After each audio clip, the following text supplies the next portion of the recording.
സുവിസ്തൃതമായ ക്ഷേത്ര മതിൽക്കകം കാഴ്ചയ്ക്ക് അതിഗംഭീരമാണ്. കിഴക്കോട്ടാണ് ദർശനം. ക്ഷേത്രത്തിനു മുന്നിൽ നടപ്പുരയുണ്ട്.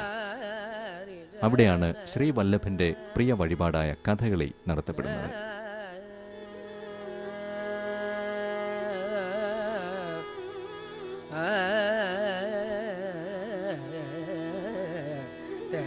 കൂറ്റൻ മതിൽക്കെട്ടും ആകർഷകമാണ്.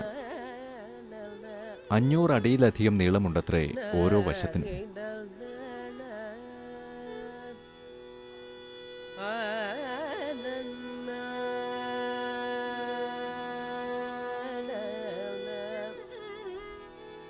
ചെറുഗോപുരങ്ങൾ, സേവപന്തൽ എന്നീ അനുബന്ധ നിർമ്മിതികളും ചില ഉപദേവതാലയങ്ങളും ഇവിടെ കാണാം.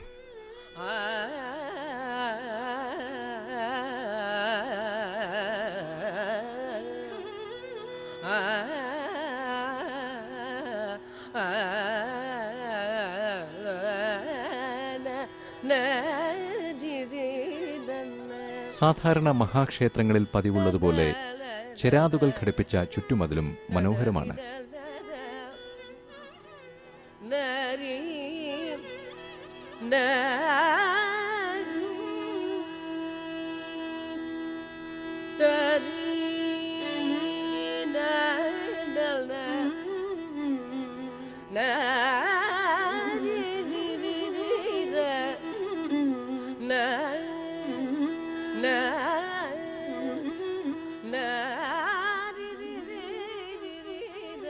മറ്റെങ്ങുമില്ലാത്ത ഒരു ധ്വജസ്തംഭമാണ് കൊടിമരത്തിനു മുൻപിലുള്ള ഗരുഡ മന്ദിരം.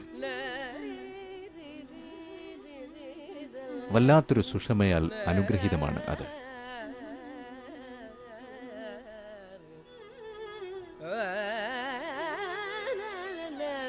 ഒറ്റക്കല്ലിൽ കൊത്തിയെടുത്ത ഈ കൊടിമരം ചേരശില്പകലയുടെ ലാവണ്യത്തിലേക്ക് നമ്മെ നയിക്കും.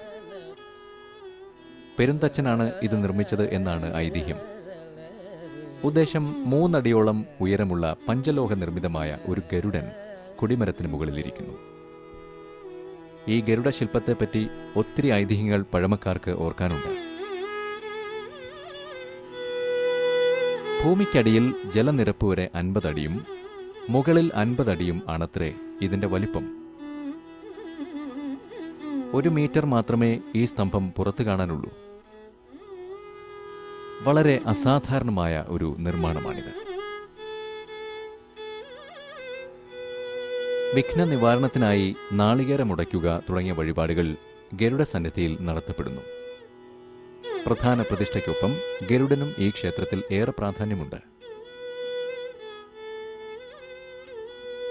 ശ്രീവല്ലഭ ക്ഷേത്രത്തിലെ സ്വർണ്ണ കൊടിമരം ഉന്നതമാണ്. ഇതിനും വളരെയധികം പഴക്കം കൽപ്പിക്കുന്നുണ്ട്. ഐശ്വര്യദായകമാണ് കൊടിമരത്തെ വണങ്ങുക എന്നത്. ഗരുഡമാടത്തിനും ബലിക്കൽ പുരയ്ക്കും മധ്യയാണ് ധ്വജസ്തംഭം പ്രതിഷ്ഠിച്ചിരിക്കുന്നത്.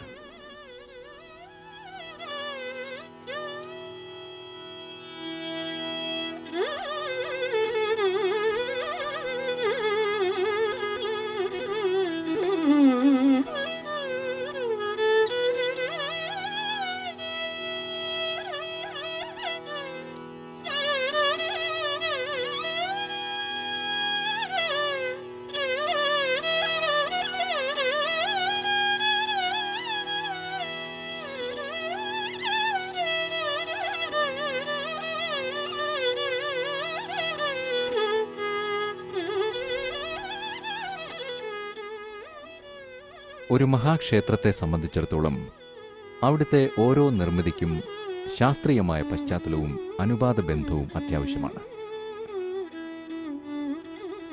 ആ നിയമം പൂർണ്ണമായും ദീക്ഷിച്ചാണ് പോയ യുഗങ്ങളിലെ മഹാശില്പികൾ ശ്രീവല്ലഭക്ഷേത്രം പണിതുയർത്തിയിട്ടുള്ളത്.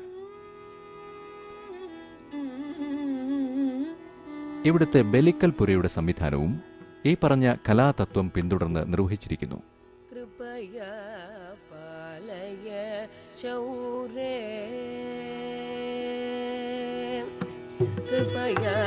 കമനീയമായൊരു കലാശില്പം തന്നെയാണ് ബലിക്കല്ല്. അതിന് 9 അടിയിലധികം ഉയരമുണ്ട്.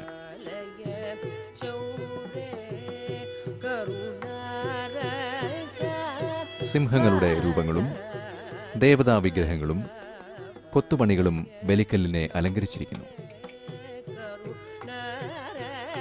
കൃഷ്ണശിലയുടെ കാന്തിയും ശില്പങ്ങളുടെ കവിതയും ബലിക്കൽപുരയ്ക്ക് ഒളിമങ്ങാത്ത സൗന്ദര്യം അരുളിയിട്ടുണ്ട്.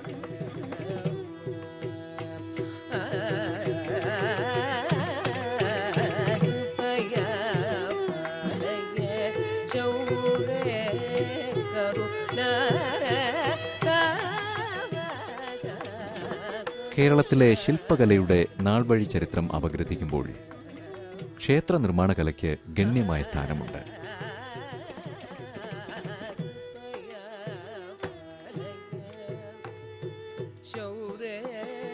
നമ്മുടെ പരമ്പരാഗതമായ തച്ചുവിദ്യയുടെ ശക്തിയും അഴകും ശ്രീവല്ലഭ ക്ഷേത്രത്തിന്റെ ഓരോ കോണിലും കാണാൻ കഴിയും.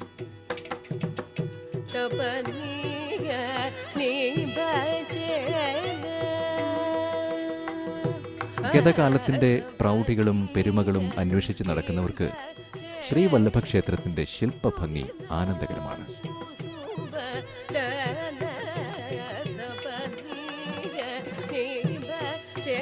ഭൂതകാലത്തിന്റെ ഇരുളിൽ ഊരോ പേരോ ഇല്ലാതെ മറഞ്ഞുകിടക്കുന്ന സ്ഥപതിമാരെ ഇതെല്ലാം കണ്ടുപോകുമ്പോൾ മനസ്സാ നമിക്കാതിരിക്കാൻ ഒരു കലാസ്വാദകന് കഴിയില്ല.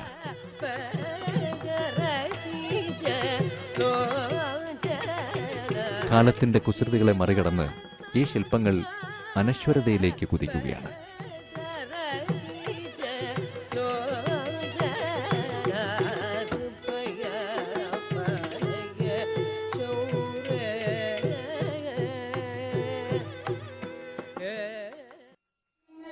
പഠിച്ചു ജപിച്ചാലും വിളയും പുനരതിബലയും മണിയാതെ ദേവനിർമ്മിതകളി വിദ്യകളെന്നു രാമദേവൻ അല്ല വരസിച്ചു മുനി ശില്പിവാസാലികളുമായി അപ്പോഴേ ജന്മ കടന്നിടുന്നാൻ വിശ്വാമിത്രൻ തഴകാവനും പ്രാപിച്ചിടിനോരനന്തരം കൂടെ സ്മേരവും കൊണ്ടു പറഞ്ഞു വിശ്വാമിത്രൻ രാഘവ സത്യപരാക്രമ വാരിതേ.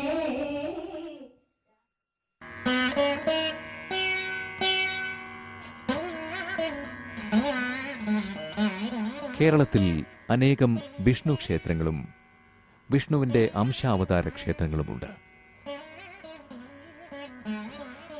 തെക്ക് ശ്രീ പത്മനാഭസ്വാമി ക്ഷേത്രം മുതൽ വടക്ക് തൃച്ചംബരം ക്ഷേത്രം വരെ അവയുടെ സംഖ്യ വളരെയുണ്ട്. തമിഴ് ആഴ്വാന്മാരുടെ ഭക്തി സാഹിത്യത്തിൽ ശ്രീവല്ലഭേശ്വരൻ പരാമർശിക്കപ്പെടുന്നു. ഇന്ത്യയിലൊട്ടാകെ പരന്നുകിടക്കുന്ന 108 ആരാധനാലയങ്ങളാണ് വൈഷ്ണവർക്ക് പ്രധാനം. അവയെ അവർ തിരുപ്പതികൾ എന്നും പതികങ്ങളെന്നും വിശേഷിപ്പിക്കുന്നു.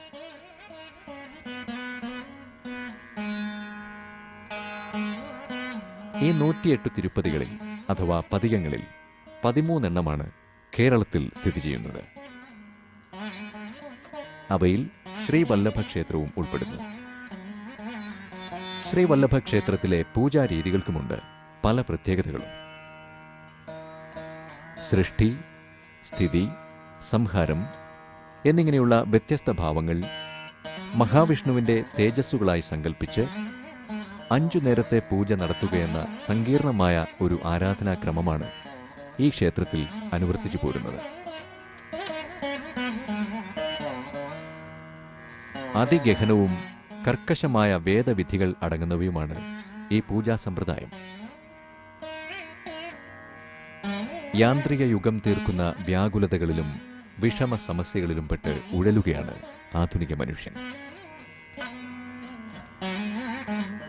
ഭൗതിക നേട്ടങ്ങൾ ഇനിയൊന്നും സ്വന്തമാക്കാനില്ലെന്ന് അഹങ്കരിക്കുമ്പോഴും പ്രശ്നങ്ങൾ അവനെ വിട്ടൊഴിയുന്നില്ല. ദുരൂഹമായ അകാരണമായ വിഷാദം അവനെ ഗ്രസിച്ചുകൊണ്ടിരിക്കുന്നു. ഇതിൽ നിന്നും മോചനമില്ലേ? ഈ നീരാളിപ്പിടുത്തത്തിൽ നിന്നും എന്നാണൊരു രക്ഷ? ആ ചിന്തയാണ് മനുഷ്യനെ ആരാധനാ കേന്ദ്രങ്ങളിലേക്കും ഭഗവത് സമക്ഷത്തിലേക്കും നിർബന്ധമായും തള്ളിവിടുന്നത്.